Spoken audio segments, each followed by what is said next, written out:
వేదిక మీద ఉన్న వికీ గారికి, సుజాత గారికి,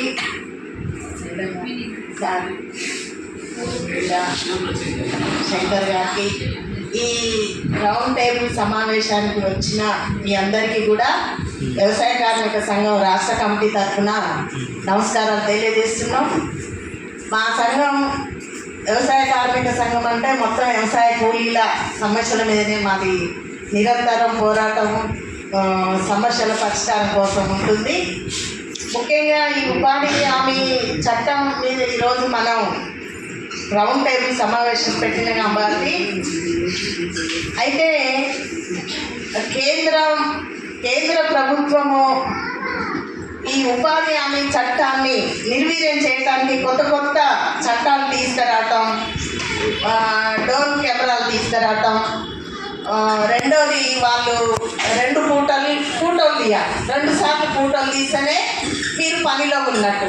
ఇవన్నీ తీసుకురావటం మూలన చాలా వ్యవసాయ కార్మికులు ఇబ్బందులు పడాల్సిన అవసరం వస్తుంది.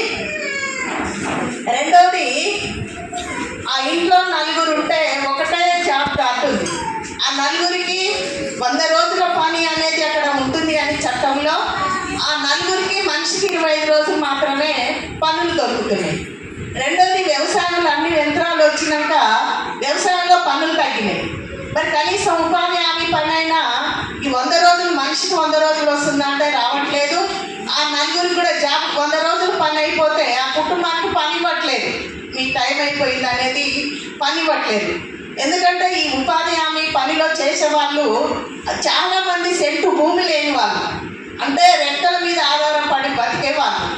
అంటే ఇటు వ్యవసాయం చేసుకోవటానికి భూమి లేదు, పని చేయటానికి ఇక్కడ పని లేకుండా చాలా ఇబ్బందులు పడాల్సిన అవసరం వస్తుంది. ఇంకోటి, టీఆర్ఎస్ ప్రభుత్వం వచ్చినాక అంతకుముందు 20 మంది గ్రూప్ సభ్యులు ఉండేవాళ్ళు. అయితే వీళ్ళు ఈ ప్రభుత్వం వచ్చినాక ఏం చేసింది, 20 మంది 2 గ్రూపులు కలిపి ఒకే గ్రూప్ చేయటం, అంటే 40 మంది ఒక గ్రూపు. అక్కడ మేటు కూడా అయితే ఒక అంటే మేట్ల సిస్టమ్ కూడా తీసేసిరు. అంతకుముందు మాస్టర్ రాదు. ఇప్పుడు వాళ్ళని పోయి మీకు రోజుకి ఎంత కూలి వస్తుందమ్మా అంటే వాళ్ళు చెప్పలేని పరిస్థితి, ఎందుకంటే వాళ్ళకి తెలియట్లేదు. అంతకుముందు మాస్టర్ రాసేది కాబట్టి మేట్లు ఉండి వాళ్ళకి రోజు మీరు ఎంత పని చేసిరు, మీకు ఎంత కూలి పడుతుంది అనేది అప్పుడు చెప్పేవాళ్ళు. కానీ ఇప్పుడు అది లేదు. అసలు వీళ్ళకి కూలి ఎంత వస్తుంది, రోజుకి ఎంత పడుతుంది అనేది తెలియదు. ఆ డబ్బులు కూడా వారం 2 వారాలు వస్తుంది అనేది తెలియదు.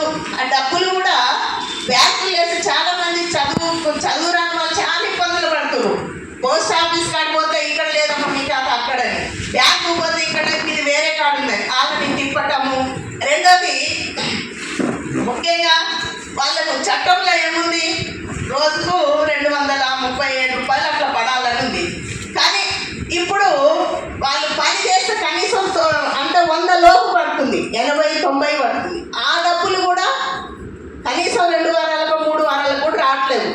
ఇప్పటి వరకు కూడా చాలా గ్రూపుల కాడిపోతే పోయిన సంవత్సరం చేసినవి కూడా ఇప్పటికి రాని పరిస్థితి ఉన్నది.